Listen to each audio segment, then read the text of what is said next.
Washington Journal continues.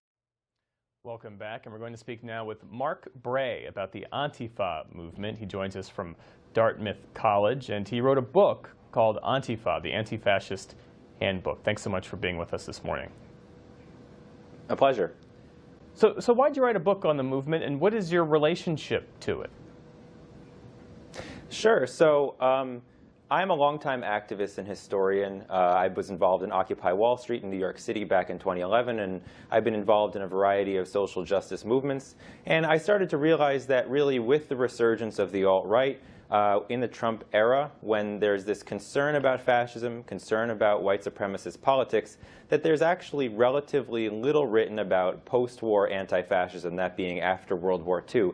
Most people think of course, the World War II, they think of the socialists that fought against Hitler and Mussolini in the 20s and 30s, but know a lot less about the kind of second half of the story when self-defense groups were formed in Britain and Germany among immigrants and leftists and punks to defend themselves against a neo-Nazi skinhead wave that was kind of unleashed in response to waves of migration in that era, and how it moved over to the United States with the development of anti-racist action, and then continued through to today in the movement we're seeing right now.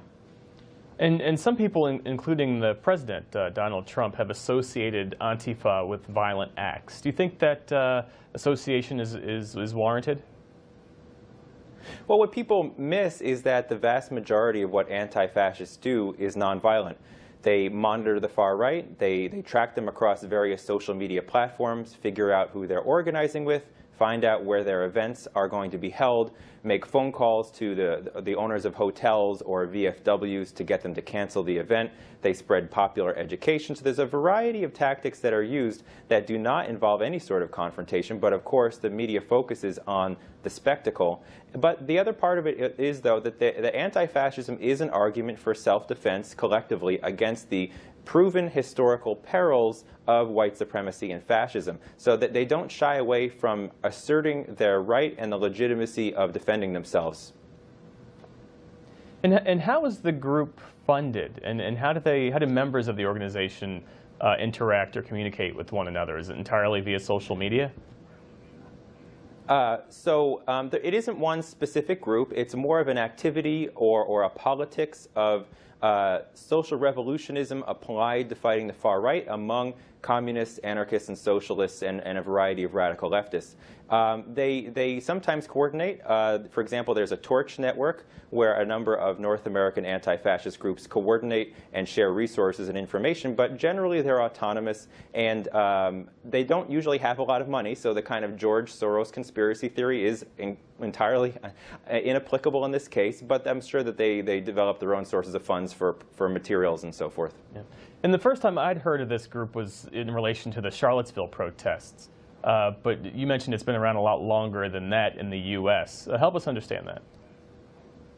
Sure. So anti-fascism as a movement has existed globally for a century.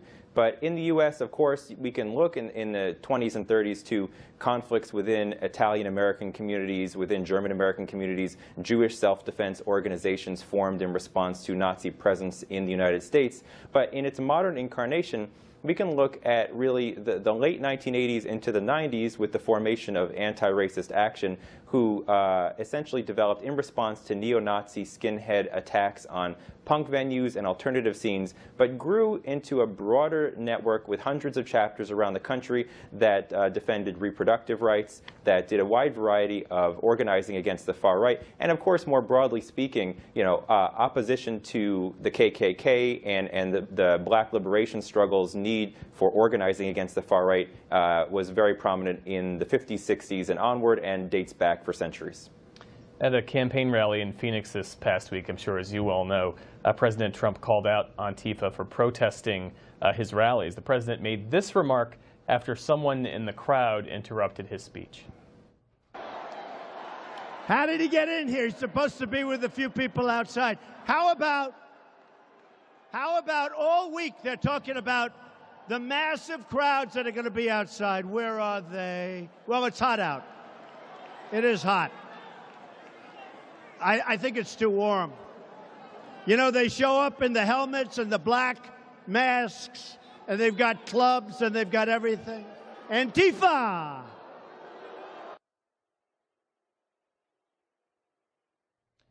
How do you respond to that? I mean, at this point, Donald Trump has lost any sense of credibility on making much of a comment on anything, in my opinion. Certainly, he's trying to discredit a certain faction of the anti-racist movement, which has asserted the legitimacy of collective self-defense.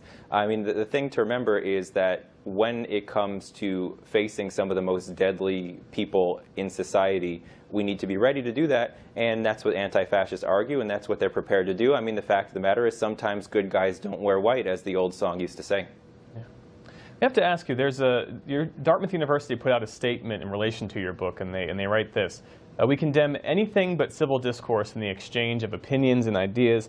Dartmouth embraces free speech and open inquiry in all matters, and all on our campus enjoy the freedom to speak, write, listen, and debate in pursuit of better learning and understanding. However, the endorsement of violence in any form is contrary to Dartmouth values. First of all, are you endorsing violence in your writing about this group, and what do you make of that statement? I've been very clear consistently that I'm in favor of collective self-defense against neo-Nazis and white supremacists. As a historian, as an activist, as a Jewish descendant of victims of the Holocaust, I think it's very clear the historical record and the historical need to do so. That statement was made in response to a misrepresentation and oversimplification of my comments by far-right pseudo-media. And I would also like to add that, to my knowledge, there's a petition signed by over 100 Dartmouth faculty in support of my position and my academic freedom. So certainly I am in favor of free speech. I'm against those who are the greatest enemies to free speech, which are fascists. Let's go to the phones. We have Mary calling from Annville, Pennsylvania. She's a Democrat. Good morning. Good morning. I really admire Mr. Bray. I think that, in my opinion, the American soldiers in World War II were the first American anti-fascists. It's important to push back by putting their physical bodies between violent fascists and their victims. And if Antifa is accused of being violent, it's only because they're provoked. Thank you. Care to weigh in there, Mark? Yeah, sure. Well, I agree that we've seen historically the threat that fascism and Nazism can pose. We've seen that sometimes, as the caller said, putting our bodies in between fascists and vulnerable members of our society is important. We've seen with the tragic death of Heather Heyer what they'll resort to. And I think that, really what we're talking about is not that complicated. We're talking about the threat of neo-Nazis and white supremacists. We've seen what they can do, and we need to be prepared for that. We're talking with Mark Bray. We're taking your calls as well. The line for Republicans is 202-748-8001. Democrats call 202-748-8000. Independents call 202-748-8002. We're taking your tweets as well. Here's one. Steve writes, Mr. Bray is exactly what Antifa should be, unflappable, not given to provocation. Let's go to Mel, who's calling from Frewsburg, New York, on the line for Independents. Good morning. As I listen to the discussion, I can't help but think of the English social critic Malcolm Muggeridge, who said that fascism and communism are the same show. Therefore, fascism is on the left. It's really not a right-wing movement because fascism controls people. And notice how the anti-fascists also want to control. They will introduce themselves even in a violent way, as was on display in Berkeley, California. And you see this movement trying to impugn the right when the neo-Nazis are actually left-wing. National Socialist Party, that's left-wing. So this use of words is something that the public needs to be very careful on in discerning how language is being used, because the anti-fascists are left-wing and the fascism is left-wing as well. The anti-fascists are those on the right who support the Constitution, who want the free market, who believe in equal justice for all, not equal outcomes for all. Thank you for that. Well, I can tell you as a historian of fascism that there is no credible historian who believes that fascism is a left-wing ideology. The main debate is whether fascism is a right-wing ideology or neither left nor right. We can see historically that although early fascists made claims to being the true socialists and argued that for a national socialism or national syndicalism that could essentially use socialist principles in the interest of the nation, socialists are consistently anti-national, are consistently in favor of class struggle rather than national unification. And when when fascists have gained power, they have jettisoned and completely discarded any trappings of socialism or egalitarianism. They are fundamentally different, and it's really an attempt by the right wing to really mar the historical record, to confuse people. You know, you can make the argument that certainly right-wing libertarianism is different from fascism, but fascism is by no means a left-wing mode of thought. And here's Cynthia calling from New York, New York. Cynthia is a Democrat. Hi. Yeah, I became a Democrat to support Bernie Sanders, and I hung around after because you have to be a Democrat to vote in the primaries, which are the only game in town in New York. But aside from that, since we're talking about Antifa, when I was in New York in the 80s, we had big skinhead movement, and I went to burn a flag in Washington Square Park on July the 4th, the year that they were having the controversy in Texas over the communists burning the flag, just as a free speech support kind of demonstration. And the Nazis showed up in force. They marched in formation around the park. They maced me. They beat me to the ground while the media took pictures, and the cops pointed and laughed. And then there was a big story in the Village Voice next week saying that there had been a deal between the police and the skinheads ahead of time. That got me involved in anti-fascism. So I kept doing it for some years until I got pregnant with my first child. Then they threatened to cut the baby out of my stomach if he turned out to have a black father. So I went into hiding and I stopped. But fortunately, others have taken up the cause, and I want to thank you. And that's really all I had to say. Let's go now to Keith calling from Oldsmar, Florida. Keith is an independent. Good morning. Yes, I have a comment or two, one for C-SPAN and one for your guest. Yes, I would agree with you, Mr. Bray, that the neo-Nazis are racist and all that. But the left wing, in their historical perspective, such as Russia, killed as many Jews as Germany did during World War II. It just took them a longer period of time. Stalin was very anti-Jewish, very racist in his country. So leftists have no moral ground, high ground, on whatever you say. So another thing is, during the campaign for the presidency of this election cycle, that would be Trump versus Hillary, the Democrats put people in Trump's crowd to cause a disturbance that's directly out of the fascist handbook from the 20s and 30s when Hitler took power. The leftists and the rightists have no moral high ground, and that will include you in your book. So a couple things to address. First, I am very clearly, in all my writings, anti-Stalinist. I make no efforts to defend Stalin. Number two, the question of whether or not no platforming a fascist group is therefore a fascist action. Certainly it is an illiberal action. It differs from the sort of classical liberal notion of solving social problems through the alleged free market of ideas. But to say that all illiberal politics are essentially the same through the kind of mode of extremism that is very popular is to essentially normalize the center and equate ISIS with anarchists, which is really ahistorical and lacking in any sort of content.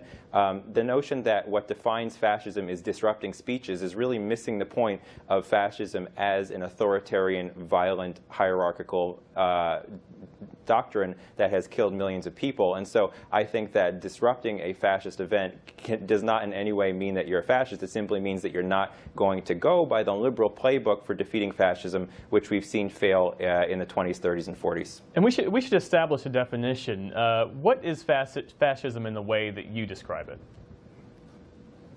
Sure. Well, fascism is notoriously difficult to define because fascists have adopted and discarded ideas more readily than probably any other ideology, but it really grows out of the prioritization of the nation or the race over everything else in a perceived social Darwinian struggle for survival. It entails a glorification of violence, masculinity, and cult of personality, and really focuses on class collaboration and unifying the working class and the upper class in the interest of the nation, and in that way differs fundamentally from left politics, which tend to promote class struggle and the interests of the working class. But I will point out that anti-fascists organize against the far right more broadly, not just against textbook fascists.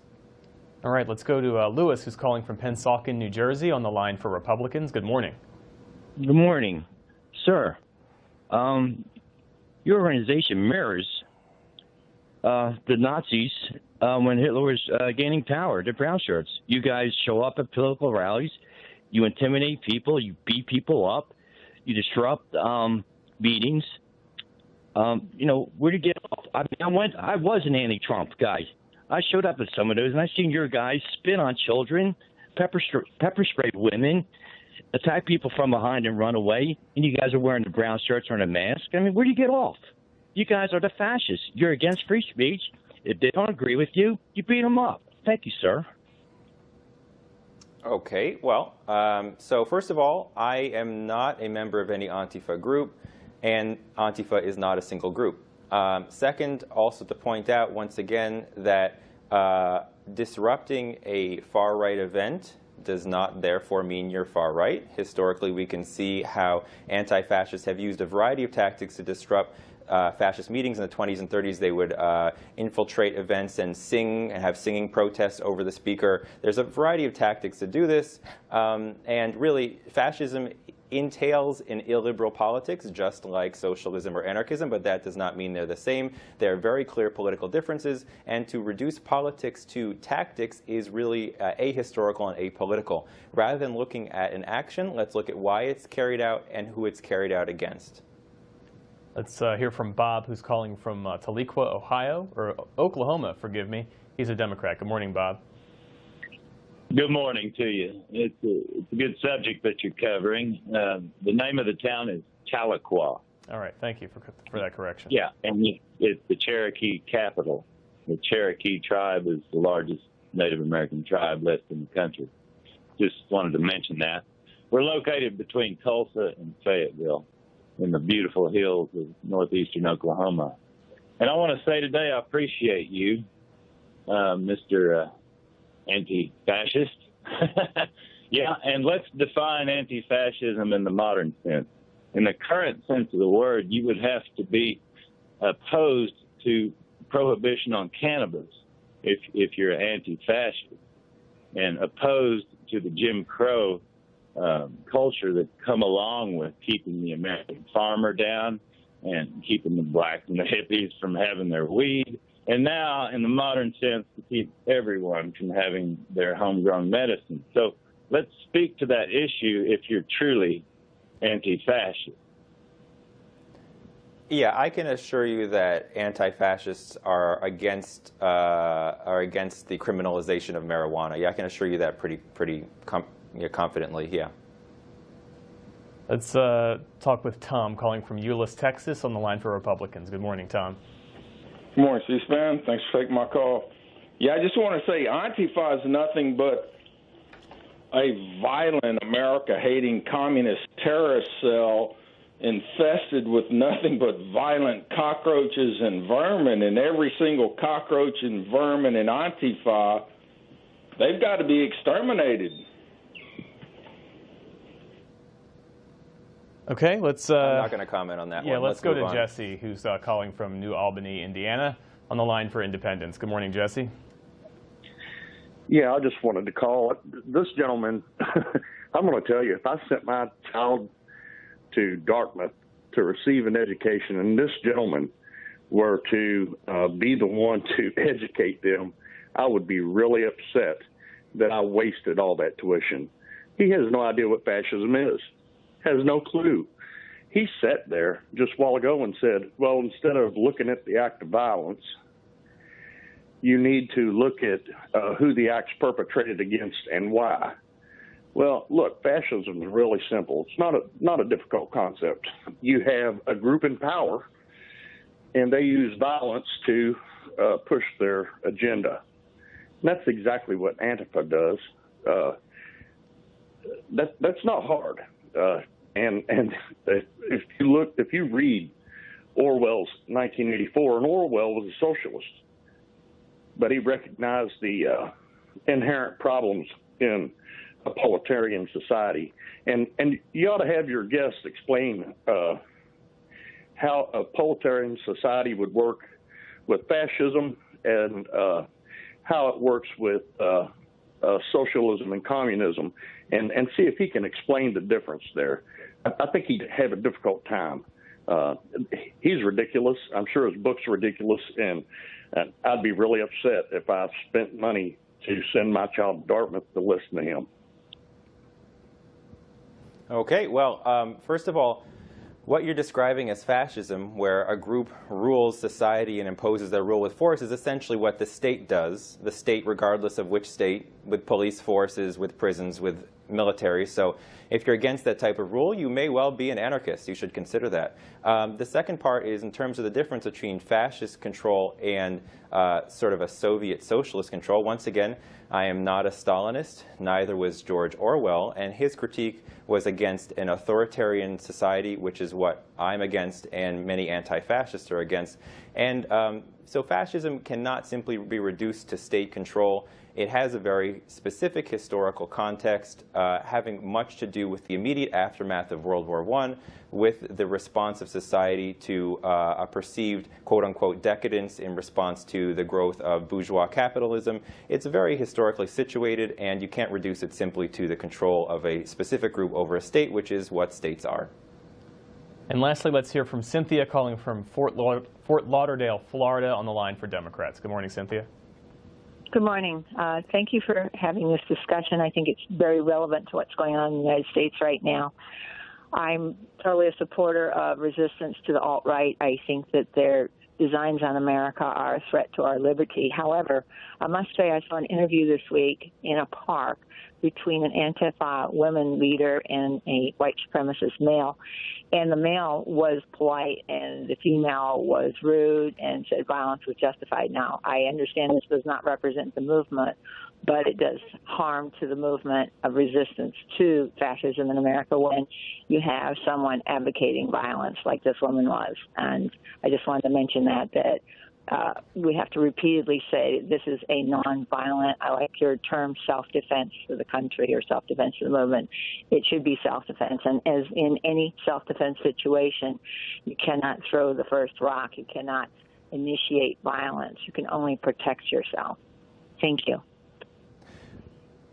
Thank you for that. I mean, the anti-fascist argument, whether you agree with it or disagree with it, is understanding self-defense in an immediate sense and also in a preemptive sense, looking back in history and seeing by the time World War II started, it was already too late for many people, and realizing that the most effective way to stop the advance of fascism is when it's small, when we can see, for example, that Mussolini's initial fascist nucleus had only 100 members at first, and being able to stop its advance at that point. And doing so, as we can see, is dangerous, and people need to be prepared for that and also really attuned to the potential dangers of what this represents. Mark Bray is a historian of human rights, terrorism, and political radicalism in modern Europe. He's currently a lecturer at Dartmouth College, and his book is AntiFa, the Anti-Fascist Handbook. Thanks so much for your time this morning. Thank you.